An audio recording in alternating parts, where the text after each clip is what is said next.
Radio Sucesos 101.7 FM presenta su noticiero Sucesos con Milton Pérez y Verónica Larrea. Un periodismo libre para una democracia plena. Los hechos y las opiniones de los sucesos que marcan nuestro tiempo.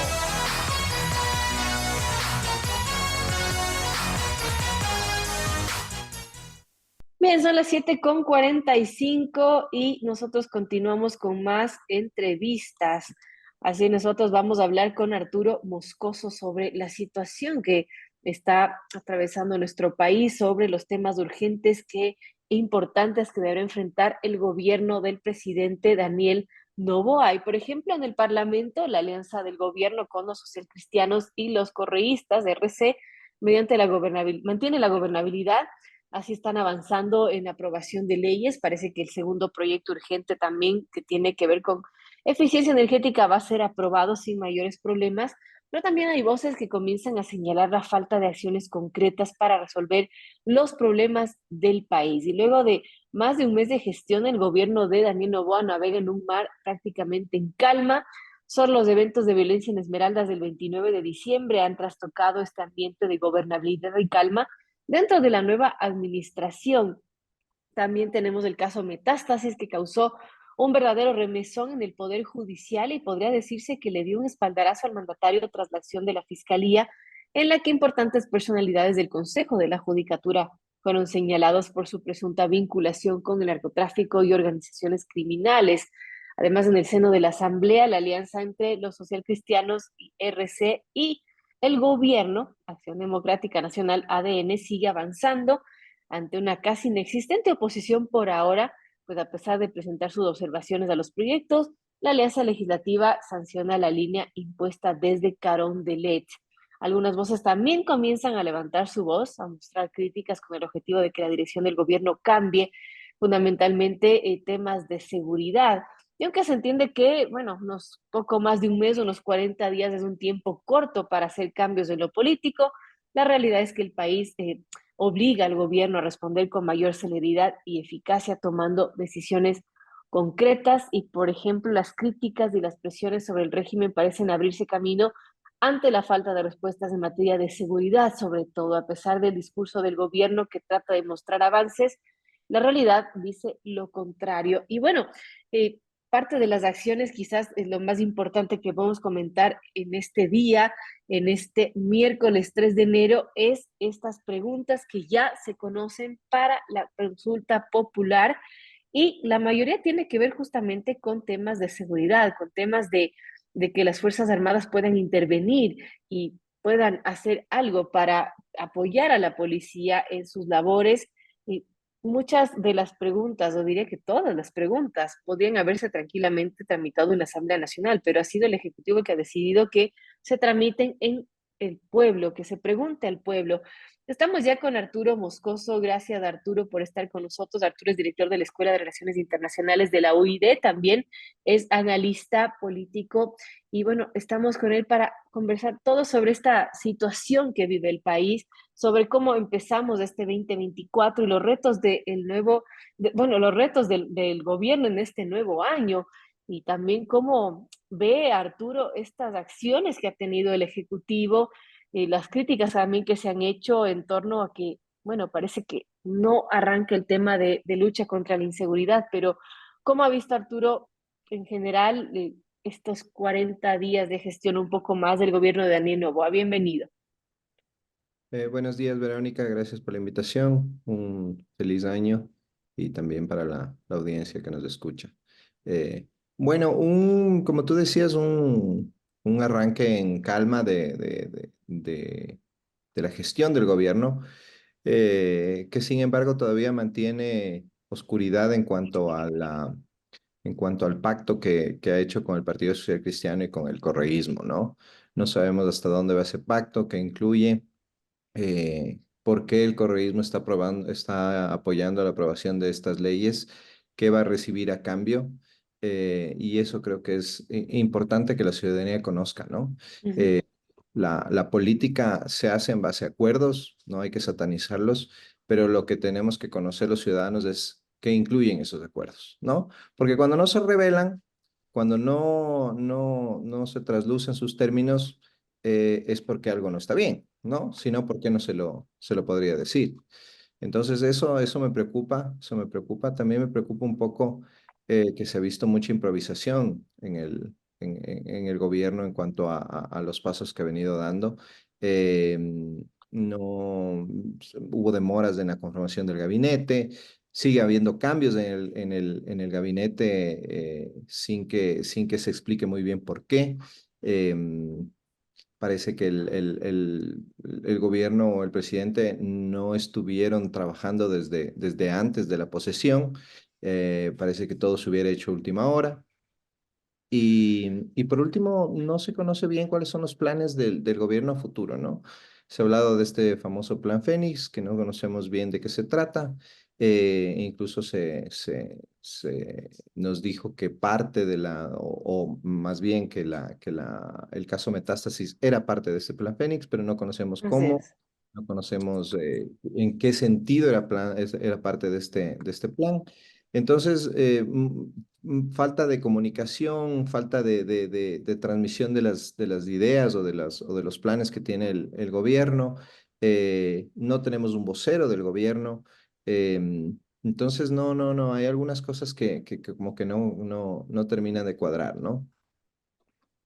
Ahora, Arturo, sin duda la noticia del día es las preguntas que envió el Ejecutivo a la Corte Constitucional y también, bueno, llama la atención que, por ejemplo, la mayoría o todas, diría yo, no necesitan en realidad cambios a la Constitución y tranquilamente podrían haberse preguntado podrían haberse tramitado vía la Asamblea Nacional, pero el Ejecutivo ha decidido no hacerlo de esta manera, sino preguntar a la gente y la mayoría de cambios propuestos son a normas del COIP, del Código Penal, y también a la Ley de Extinción de Dominio.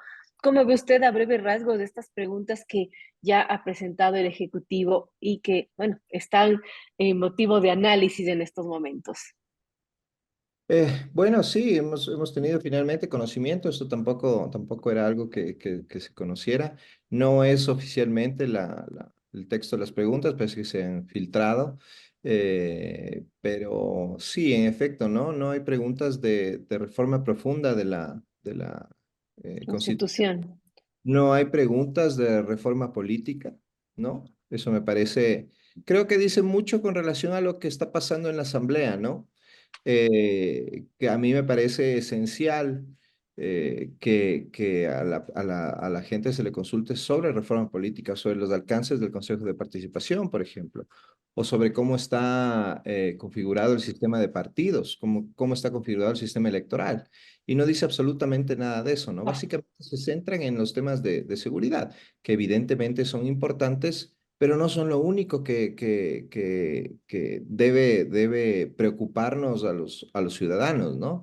Y nada de eso está presente. Entonces creo que se está perdiendo una oportunidad importante para consultarle a la gente sobre estos temas.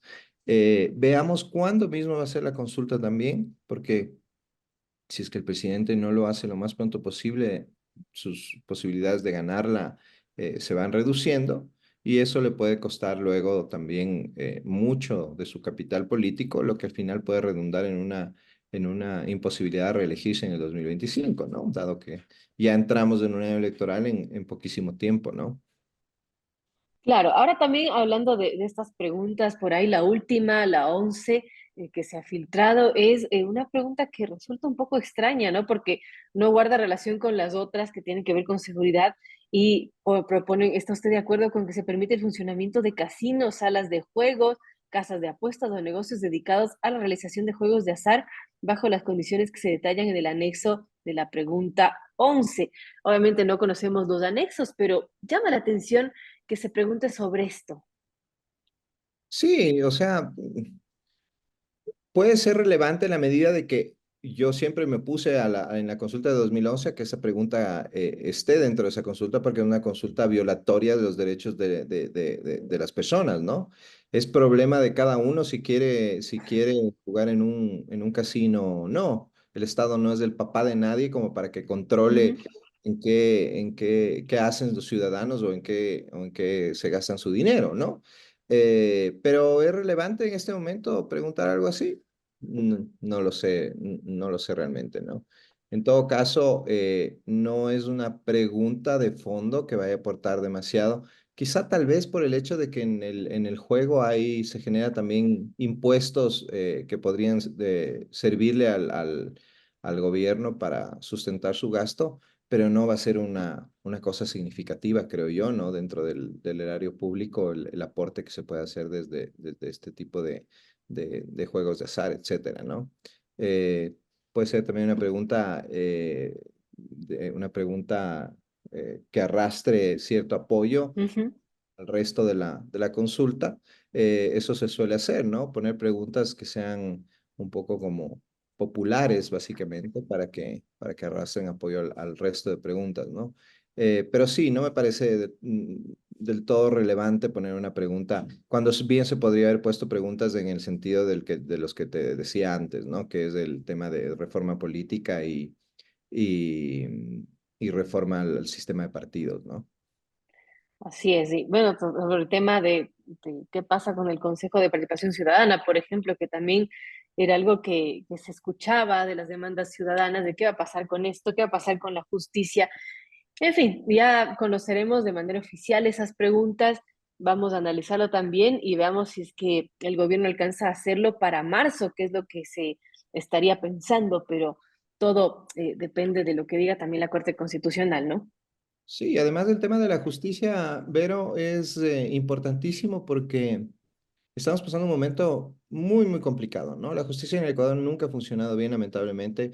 Hay jueces poco preparados, jueces que no conocen de las materias sobre las que están decidiendo, ¿no? Y eso los abogados nos topamos todo el tiempo con eso cuando se litiga, ¿no? Eh, pero además, el tema del Consejo de Participación, perdón, del Consejo Nacional de la Judicatura, ¿no? Un superorganismo que, gracias a la famosa metida al mano de la justicia, también a consulta de 2011, tiene un control enorme sobre lo que puede hacer o no puede hacer la Corte Nacional, que se llama ahora, los jueces supremos, que en teoría son quienes tienen o quienes generalmente en todos los países ostentan la cabeza de la función judicial. Ujú. Aquí no, ¿no? Aquí tienen un organismo encima de ellos. Eso es una aberración jurídica y que hemos visto sus consecuencias en todo lo que ha sucedido en estos meses previos a la detención de Vilma Terán, ¿no? Entonces, ahí podemos ver la necesidad de una reforma en ese sentido y no está presente, ¿no? Hay una pregunta bastante vaga sobre ¿está de acuerdo en que se evalúen a los jueces? Sí, claro, tienen que evaluarse a los jueces, pero eso ya está en la ley. Los jueces tienen que ser evaluados siempre, ¿no? Claro. Entonces, podría haber sido una pregunta mucho mejor, una pregunta mucho mejor estructurada, una pregunta que ataque en realidad el fondo del problema, ¿no? Sí, ahí tendremos mucho que analizar con estas preguntas que ha enviado el Ejecutivo y también lo que diga la Corte Constitucional. Estamos pendientes de eso, pero más allá de todo lo que está en torno a esta consulta, Arturo, ¿qué pasa, por ejemplo, sobre este plan de seguridad? Ya hay cuestionamientos porque muchos dicen no arranca. Por ejemplo, el ex candidato presidencial Jan Topic en su cuenta de ex ya ha manifestado sus críticas al modelo de seguridad de Daniel Noboa, indicando que bueno, su intención parece que no es una posición electoral bueno, sí se ha cuestionado mucho a Daniel Noboa respecto a eso, ¿no? Que él está pensando en su reelección en el 2025 y no en realmente lograr que este gobierno funcione. ¿Cómo vemos todo ello y las críticas que se hacen en torno al tema de seguridad de Daniel Noboa? Bueno, es que no conocemos el plan de seguridad, no conocemos cuáles son las líneas. Evidentemente, no es necesario que nos digan exactamente qué es lo que va a hacer o cómo se van a atacar los diferentes problemas del crimen en el país, sobre todo el crimen internacional y el narcotráfico, porque no es porque podría ser peligroso, podría alertarse a los delincuentes, pero sí en líneas generales en qué consiste, ¿no? Y no tenemos absolutamente información de nada. Y de pronto nos dicen, ah, eso era parte del plan Fénix, ¿no? Pero, ¿y lo demás qué está pasando? ¿Qué es lo que pasó ahora en Esmeraldas, ¿no? Un estallido de violencia brutal. Esmeraldas es una ciudad sin control del Estado. A mí me parece si podemos hablar en Ecuador de Estado fallido, en Esmeralda se lo está viviendo ya. Así es. No hay absolutamente control de la violencia del Estado, que es la función primordial de un Estado, ¿no? Controlar la violencia y proteger a los ciudadanos. Eso no existe en Esmeraldas. ¿Qué se ha hecho al respecto? ¿Qué ha pasado en Esmeraldas en estos meses desde que se posesionó Daniel Noboa? No, nada, ¿no? Y Esmeraldas sigue estando a la buena de Dios, como se dice coloquialmente, ¿no?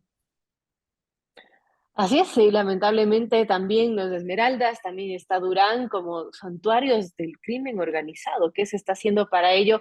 ¿Qué mismo es ese plan Fénix? Y bueno, ya se conocerá, esperemos más respuestas. Ahora, en torno al tema de la Asamblea Nacional, ¿cómo vemos, Arturo, esta alianza legislativa que de alguna manera le ha dado gobernabilidad al presidente Noboa, esta alianza con los socialcristianos y la Revolución Ciudadana? La primera ley de reformas tributarias fue aprobada sin mayores problemas. Parece que lo mismo ocurrirá con la ley de eficiencia energética, pero más allá de aquello, ¿esta alianza tendrá duración, durabilidad? ¿Qué podemos esperar de esto? Bueno, a mí me preocupa también porque, como te decía antes, no sabemos qué están pidiendo a cambio los socialcristianos y el correísmo por el apoyo a estas leyes, ¿no? Se nos ha hecho pensar que hay una posición nueva dentro de la Asamblea, en donde los asambleístas han considerado que es necesario trabajar por el país. Ojalá fuera Ujú. así, ojalá realmente hubieran hecho o hayan hecho conciencia de su papel como legisladores y de qué es lo que realmente tienen que hacer. Pero yo lo dudo mucho porque nos han demostrado durante todo el tiempo de la asamblea anterior y mucho antes también que sus intereses no están tanto por el país más que por los suyos propios, ¿no? Y hablando específicamente del correísmo, el tema de la impunidad, ¿no? Que estará dentro de este apoyo los temas de impunidad para los principales líderes del correísmo. Una alianza además que, ¿cuánto va a durar? Porque recordemos que el partido al menos el correísmo ha señalado que va a competir nuevamente en las elecciones de Claro, 2025. son rivales políticos. Claro, y para tener oportunidad en el 2025, lo que necesitan es que a Daniel Noboa le vaya bien, le vaya mal, ¿no? Entonces, ¿hasta dónde va a ir esta alianza? ¿Qué significa? ¿Qué implica? ¿Qué quieren a cambio, no? Yo no me Claro. creo el cuento de que están apoyando porque son unos buenos legisladores de que piensan en el país. Hay algo detrás y que lamentablemente no conocemos, ¿no? Entonces, ¿cuándo vamos a saber esto? ¿Cuándo va a estallar? ¿Cuándo esta gente va a empezar a pensar ya en las elecciones de 2025 y dejar de pensar en el país y dejar de apoyar al presidente, ¿no? Claro. Bueno, todo eso está por verse. Hay mucha expectativa de lo que pueda venirse en este 2024, no solamente desde el legislativo, sino también de las acciones que tome el ejecutivo. Yo quiero agradecer a Arturo Moscoso por este análisis y qué mensaje le podría dar a los ciudadanos que le escuchan, Arturo. Bueno, que más bien un mensaje a la clase política, creo yo, ¿no? Creo que es importante que empiecen ya a pensar en la ciudadanía, empiecen ya a tomar acciones concretas con relación a la inseguridad. Vivimos en un país altamente peligroso para los ciudadanos. Se ha vuelto invivible realmente la situación en la que está atravesando el país. Inseguridad, asaltos, secuestros todo el tiempo. Y creo que necesitamos respuestas por parte de la clase política, ¿no? Tanto del gobierno como de la asamblea, para el tratamiento y el abordaje de estos temas, ¿no? Que no pueden ser soluciones parches, sino soluciones profundas. Y pues en general la ciudadanía, espero que dentro de todo sea un buen año, mejor que el que pasó y que la situación en la que estamos viviendo mejore, ¿no? Así es, lo esperamos todos, Arturo. Muchísimas gracias por estar con nosotros. Son las 8:04 y agradecemos a Arturo Moscoso, director de la Escuela de Relaciones Internacionales de la UID, por este análisis de lo que vendrá este año. Gracias nuevamente, Arturo Moscoso, por estar en esta entrevista. Gracias, Verónica. Un abrazo.